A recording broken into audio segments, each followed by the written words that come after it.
선고일에 같이 가셨는데 정말 다행히도 이분이 집행유예 판결을 또 받으셨습니다.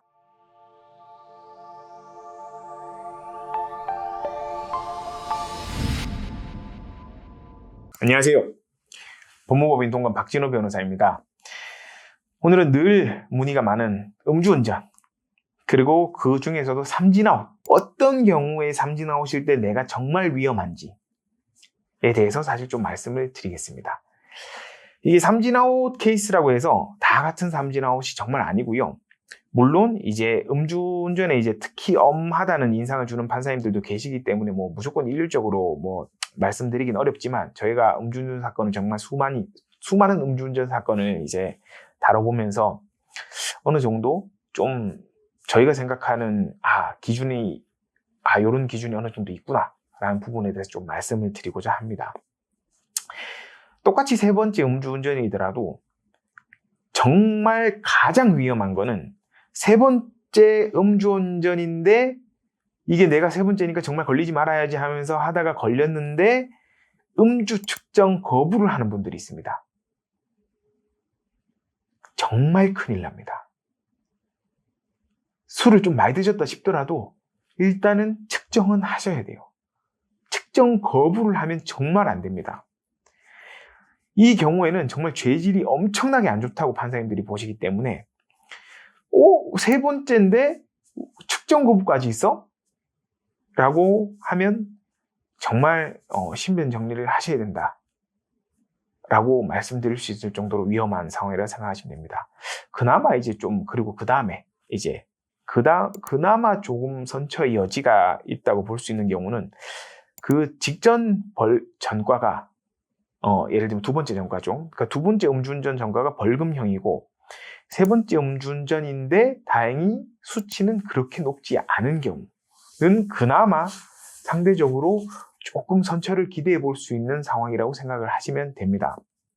하지만 뭐 이 경우에도 판사님이 이제 태도가 안 좋다고 보이거나 반성하지 않는 것처럼 보이거나, 아니면 뭐 음주 이게 뭐 어떻게 보면 단속 시기가 너무 붙어 있다, 뭐 이제 얼마 안 돼서 바로 또 했다, 이러면 사실 조금 위험하지만 법정 구속이 될 수도 있지만, 이제 이런 경우에는 그나마 좀 안전하다, 내가 그래도 선처를 받을 수 있는 여지가 있다고 생각을 하시면 됩니다. 하지만 이 경우에도 이제 양형 자료들이 많이 부실하거나 이제 재판 과정에서 제대로 준비를 하지 않는 것 같은 인상을 보이면 좀 결과가 안 좋은 경우도 상당히 있긴 있습니다. 그리고 정말 가장 애매하고 어떻게 보면 가장 정말 어떻게 될지 모르는 위험한 상황이라고 볼 수 있는 경우는 어떤 경우나 하면은 바로 직전 전과가 집행유예였던 경우입니다.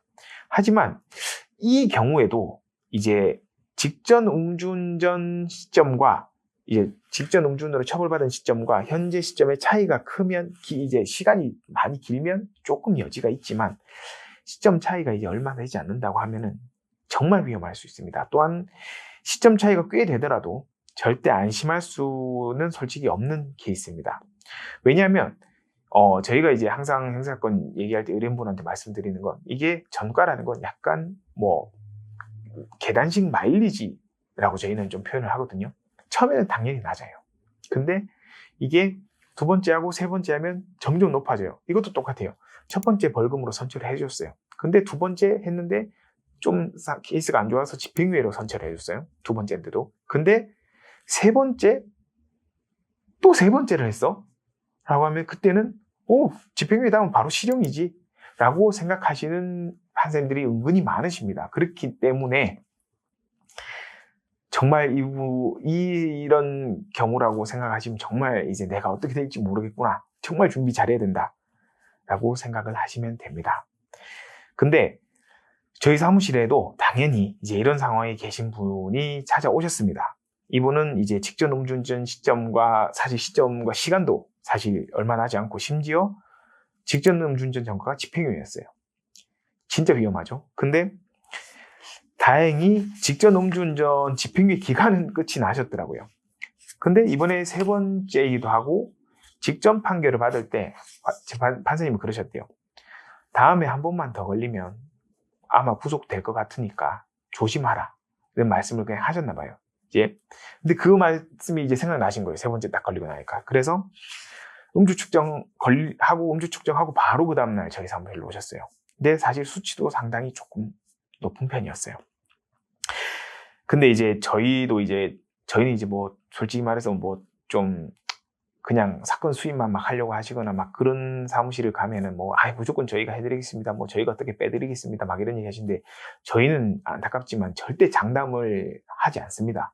웬만해서는. 그러니까 이분한테는 저희가 이걸 인지를 시켜드렸어요. 이 과정을 다 설명을 드리면서 본인은 정말 이래서 위험한 상황이십니다.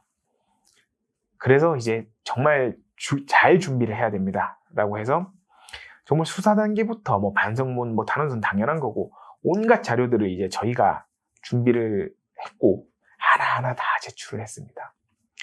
그리고 이제 수사 단계 끝나고 재판 단계에 가서 이제 재판 단계에서 다 양형 자료 제출하고 했는데 어느덧 이제 선고기일이 다가온 거죠. 그래서 사실 저희는 솔직히 말씀드렸어요. 혹시 어떻게 될지 모르니까 괜히 저희가 너무 이제 긍정적인 말씀만 드려가지고 괜히 준비 못 하셨다가 나중에 불측의 상황이 생기면 진짜 정말 그때는 너무 대혼란이니까 이거는 진짜 위험하니까 혹시 어떻게 될지 모르니까 이제 주변 정리 어느 정도는 하셔라. 만약에 본인이 어떻게 되더라도 만약에 그 이제 뭐 본인이 하시던 사업체라든지 뭐 직장이라든지 이런 거는 어떻게 좀 누구한테는 그래 최소한 몇 명한테는 알려서 이렇게 대응을 하게끔 좀 준비를 하셔라 라고 말씀드리고 이제 이분이 이제 주변 정리를 마치시고 선고기일에 같이 가셨는데 정말 다행히도 이분이 집행유예 판결을 또 받으셨습니다. 제가 이제 요 사건 할 때마다 음주 사건 할 때마다 좀 늘 말씀드리는 건데 이제 각자 사람마다 다 살아온 세월들이 다 다르잖아요. 근데 이제 그러다 보면 다 각자의 사연이 있습니다. 그렇다면 양형 자료도 당연히 사람마다 다 다를 텐데 이 죄명만 같다고 해서 준비할 자료가 다 똑같지 않습니다. 그렇기 때문에 이 죄명이 같다고 해서 사실관계가 비슷하다고 해서 그냥 늘 일률적으로 접근하는 것보다는 이 사람에 따라서 다 완전히 다른 사건이라고 생각해서 저희는 접근을 하는 편입니다. 그래서 이 사람한테 가장 유효적절한 양형 자료가 뭘까를 고민하면서 이제 좀 해결 방법을 찾는데 제가 어쨌든 오늘 드리고 싶은 말씀은 이 삼진아웃 특히나 이제 삼진아웃 케이스라고 해서 그냥 무조건 큰일 났다? 아니면 이제 무조건 그래도 저 직전에는 뭐 벌금이니까 괜찮을 거야 라고 생각하실 게 아니라 정말 저희 아까 전에 말씀드린 사건처럼 정말 위험한 상황에서도 잘 해결되는 케이스도 분명히 있습니다. 그렇기 때문에 혼자서 막 예단해가지고 막 아니면 주변 말 듣고 그렇게 쉽게 생각하거나 아니면 주변 말 듣고 진짜 난 다 포기하거나 그럴 게 아니라 반드시 전문가와 상담을 해보시는 게 정말 중요합니다. 물론 이제 요즘 음주운전 사건 같은 경우는 이제 변호사가 아닌 법률 유사직역이라고 하죠. 그런 분들과 상담을 한다거나 아니면 그런 분들과 뭐 행정사 분들이랑 연계가 돼가지고 막 그런 변호사 사무실에 가셔가지고 사건을 뭐 저렴하게 진행해준다 뭐 이런 곳이 정말 많다고 하는데요. 그러면 돈은 돈대로 쓰고 타이밍은 타이밍대로 읽습니다.